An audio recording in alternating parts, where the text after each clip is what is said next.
नमस्कार, अजय चतुर्वेदी। आज हम आपसे बात करेंगे भारत सरकार की दो ओर से जारी नए श्रम कानूनों के ऊपर।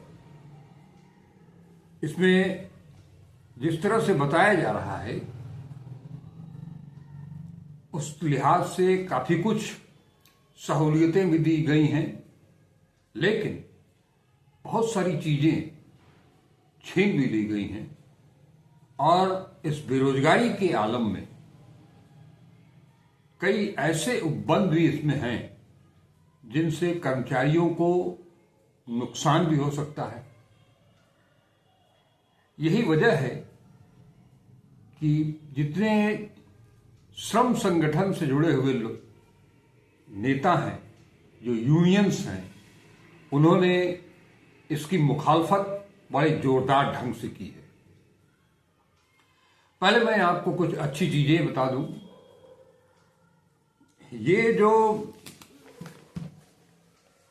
सरकार ने नया श्रम कानून लागू कर दिया है, इसमें कई सुधार भी किए गए हैं, लेकिन श्रम कानूनों को अच्छी तरह से जानने वाले विशेषज्ञों का मानना है कि इसमें अनेक खामियां भी हैं। वो इसे कर्मचारियों से ज्यादा कंपनियों, फैक्ट्रियों के लिए कहीं ज्यादा मुफीद बता रहे हैं। ये जैसा मैंने बताया। उसके अलावा जो इसके समर्थक हैं, उनका ये कहना है कि ये 4 श्रम संहिता देश के श्रम बल के लिए बेहतर वेतन, रक्षा, सामाजिक सुरक्षा और बेहतर कल्याण जैसे बड़े बदलाव की शुरुआत है।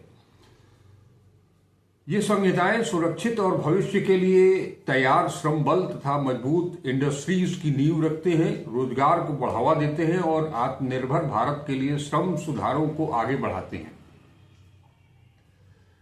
संहिताएं देश के श्रम परितंत्र को वैश्विक मानकों के अनुरूप बनाते हैं, जिससे सभी कामगारों के लिए सामाजिक सुरक्षा, न्याय सुनिश्चित होता है।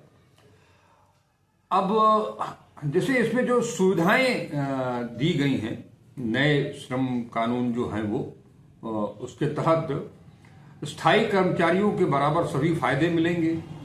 जो फिक्स टर्म कर्मचारी हैं, FTE, जिसमें छुट्टी, चिकित्सा और सामाजिक सुरक्षा शामिल है, 5 साल के बजाय सिर्फ 1 साल के बाद ग्रेजुएटी की योग्यता मिलेगी, हासिल हो जाएगी। स्थायी कर्मचारियों के बराबर वेतन और इनकम तथा सुरक्षा, सीधी बहाली को बढ़ावा मिलता है और बहुत ज्यादा अनुबंध पर काम को कम करता है। गिग और प्लेटफॉर्म श्रमिक, गिग वर्कर, प्लेटफॉर्म वर्क और एग्रीगेट्स को पहली बार परिभाषित किया गया है। एग्रीगेट्स को वार्षिक टर्नओवर का 1 से 2% योगदान करना होगा, जो गिग और प्लेटफॉर्म श्रमिकों को भुगतान की गई देय राशि के 5% तक सीमित होगा। आधार लिंक यूनिवर्सल अकाउंट नंबर से वेलफेयर बेनिफिट्स आसानी से मिल जाएंगे, पूरी तरह से पोर्टेबल हो जाएंगे, प्रवास संबंधी किसी बाधा के बिना सभी राज्यों में उपलब्ध होंगे। इसके अलावा अनुबंध कर्मचारी, फिक्स टर्म एम्प्लॉय से रोजगार मिलने की संभावना बढ़ेगी और सामाजिक सुरक्षा, स्थायी कर्मचारी के बराबर फायदे जैसे कानूनी सुरक्षा पक्की होगी। फिक्स टर्म कर्मचारी 1 साल की लगातार सेवा के बाद ग्रेजुएटी के हकदार हो जाएंगे। मुख्य नियोक्ता का अनुबंध कामगारों को स्वास्थ्य लाभ और सामाजिक सुरक्षा लाभ देगा। कामगारों को सालाना मुफ्त स्वास्थ्य जांच सुविधा मिलेगी। अब अगर महिलाओं की बात करें तो उनके लिए भी जो है वो काफी कुछ राहत भरी चीजें हैं। महिला पुरुष भेदभाव कानूनी तौर पर मना है। समान काम के लिए समान वेतन सुनिश्चित किया जाएगा। महिलाओं को रात्रिपाली में और सभी तरह के काम, भूमिगत खनन और भारी मशीनरी सहित करने की इजाजत है, बशर्ते उनकी सहमति हो और सुरक्षा के लिए जरूरी उपाय किए गए हों। महिला कर्मचारियों के परिवार परिभाषा में सास ससुर को जोड़ने का प्रावधान, डिपेंडेंट कवरेज को बढ़ाना और इंक्लूसिविटी को पक्का करना है। युवा श्रमिक, सभी कामगारों के लिए न्यूनतम मजदूरी की गारंटी है। नियुक्ति पत्र अनिवार्य। सामाजिक सुरक्षा, रोजगार विवरण और औपचारिक रोजगार को बढ़ावा मिलेगा। मालिकों द्वारा मजदूरों का शोषण पर रोक, छुट्टी के दौरान मजदूरी देना अनिवार्य कर दिया गया है। अच्छा जीवन स्तर सुनिश्चित करने के लिए मजदूरों को केंद्र सरकार की ओर से तय की गई फ्लोर वेज के हिसाब से वेतन मिलेगा। एमएसएमई श्रमिक सभी एमएसएमई कर्मचारी सामाजिक सुरक्षा सहित सामाजिक सुरक्षा संहिता 2020 के अंतर्गत शामिल पात्रता कर्मचारियों की संख्या के आधार पर सभी कर्मचारियों के लिए न्यूनतम वेतन की गारंटी, कर्मचारियों को कैंटीन, पीने का पानी और आराम करने की जगह जैसी सुविधाएं, स्टैंडर्ड काम के घंटे, डबल ओवर टाइम सैलरी और भुगतान सहित छुट्टी का इंतजाम, समय पर वेतन का भुगतान सुनिश्चित किया गया। बीड़ी और सिगरेट श्रमिक सभी के लिए न्यूनतम वेतन की गारंटी, काम के लिए हर दिन 8 से 12 घंटे और हर हफ्ते 48 घंटे तय किए गए हैं। ओवर टाइम तय घंटों से अधिक काम सहमति से होगा और सामान्य मजदूरी से कम दोगुना मिलेगा। समय पर वेतन का भुगतान सुनिश्चित किया गया है। साल में 30 दिन काम पूरा करने के बाद कर्मचारी बोनस के लिए पात्र है।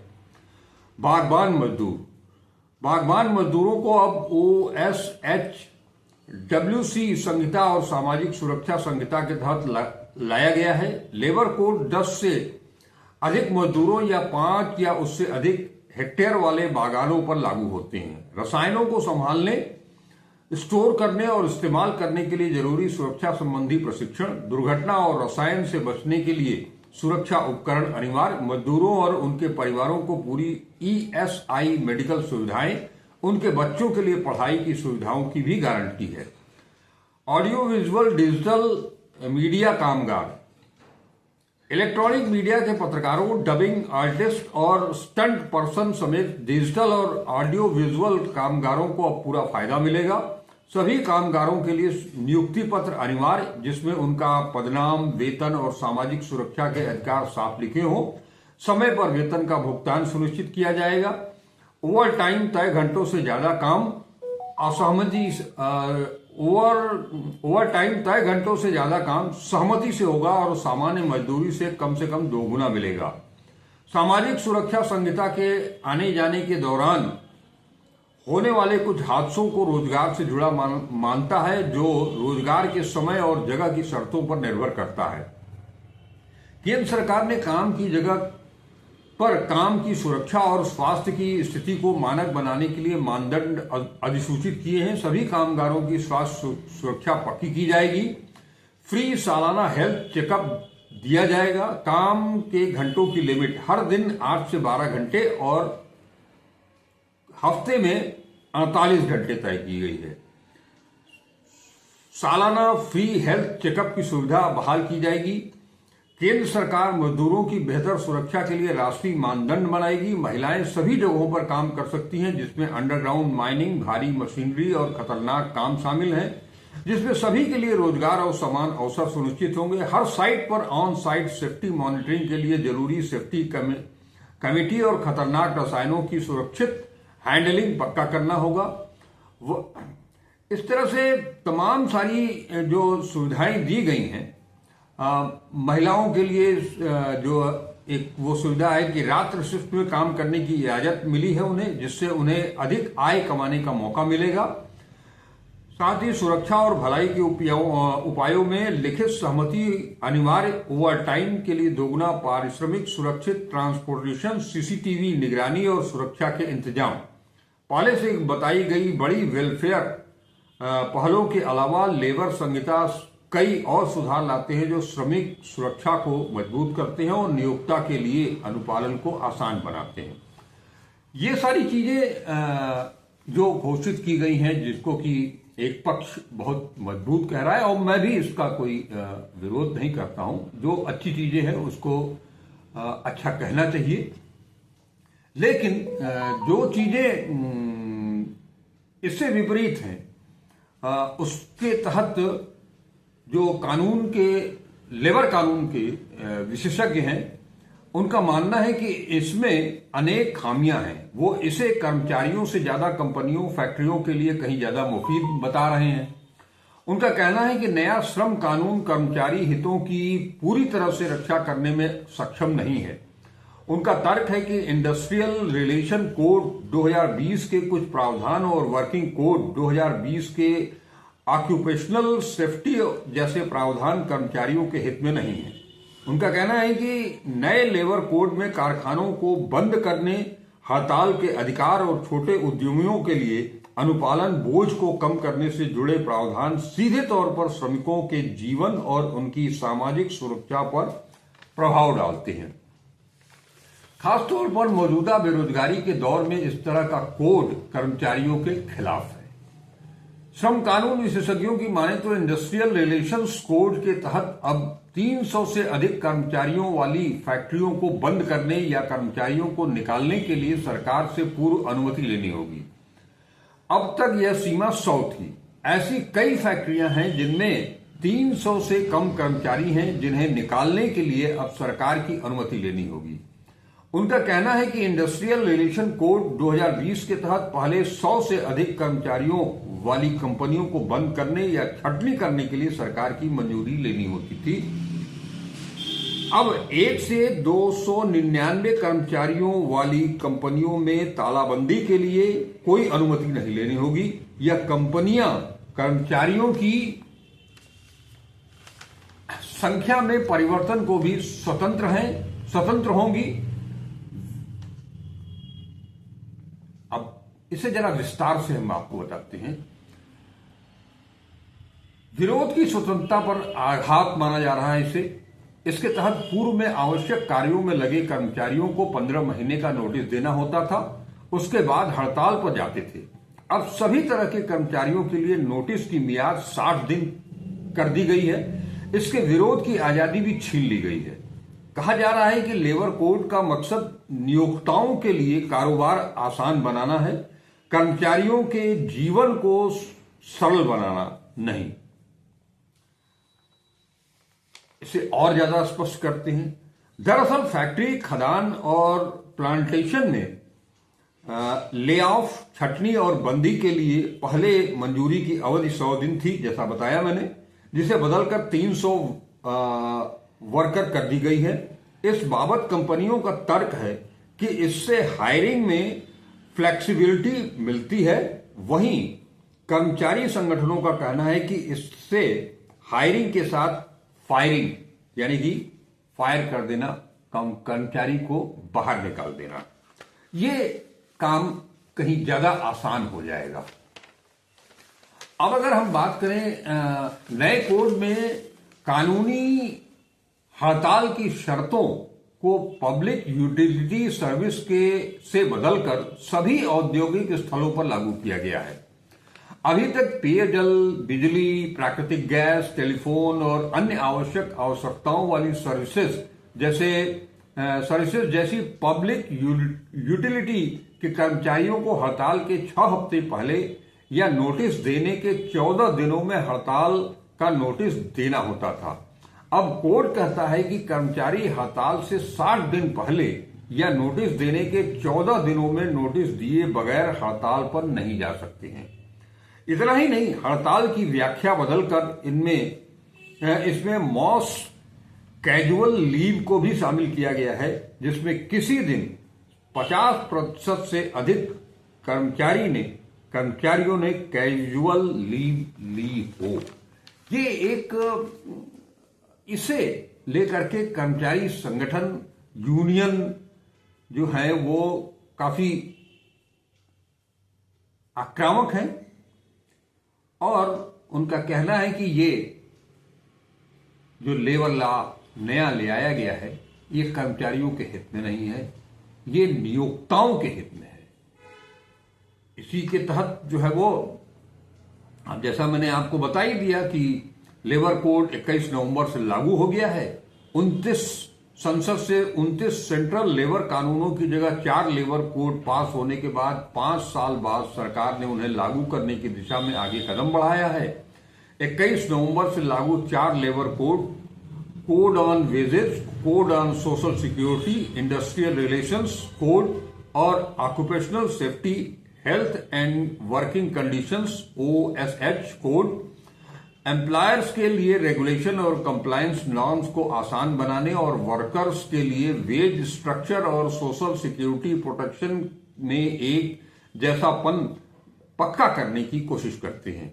जबकि इन कोडों को आसान अनुपालन के साथ घरेलू विनिर्माण के लिए सुई को स्थानांतरित करने के रूप में देखा जाता है। पहली बार अपराधों के लिए जुर्माना जैसे नागरिक दंड के साथ कारावास जैसे आपराधिक दंड की जगह अपराधों का अपराधीकरण जैसे पैमाने की अर्थव्यवस्थाओं के लिए प्रोत्साहन, ट्रेड यूनियनों में भर्ती और छटनी, निश्चित अवधि के रोजगार और हड़ताल के अधिकारों में कटौती से संबंधित परिवर्तनों को चिन्हित किया गया है। इस पर मैंने कई दिनों तक, जब से यह लागू हुआ है तब से कई दिनों तक इस पर मंथन कर रहा था। कई अखबारों को टटोला मैंने, कई हिंदी के अखबारों में इस तरह की चीज मिलती नहीं है, इसलिए आप सबके लिए बड़ी मेहनत करके ये वीडियो लेकर के बनाने के लिए तैयार हुआ हूं, जिसके तहत मैंने, अगर आप देखें तो इंडियन एक्सप्रेस ने इसे बहुत कायदे से विस्तार पूर्वक प्रकाशित किया है। उसके तहत यह किसी भी इंडस्ट्री में काम करने वाले 3 इंडस्ट्रियल कानूनों अप्रेंटिस को छोड़कर को मिलाता है, जो किराए या इनाम के लिए कोई भी मैनुअल क्लर्क का स्किल्ड टेक्निकल ऑपरेशनल क्लर्क या सुपरवाइजरी काम करते हैं। इसमें सेल्स प्रमोशन कर्मचारी, वर्किंग जर्नलिस्ट हम जैसे लोग और सुपरवाइजरी कैपेसिटी में काम करने वाले वे लोग शामिल हैं जिन्हें 18,000 रुपए से कम पगार मिलती है।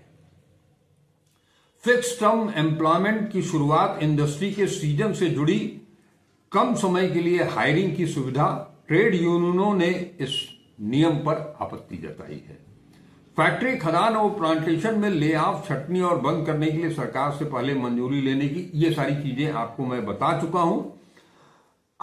लिहाजा कहने का मतलब ये कि पहले से ही जो हालत खराब थी, खास तौर पर अगर हम एमएसएमई की बात करें, उसके लिए ये जो श्रम कानून आया है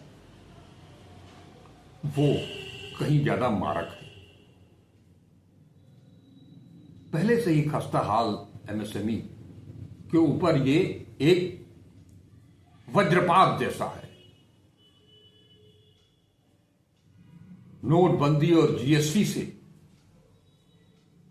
जिनकी कमर पहले ही तोड़ दी गई थी, उनके लिए ये नया श्रम कानून जो ले आया गया है वो रही सही कसर भी पूरी कर लेने की पूरी तैयारी है।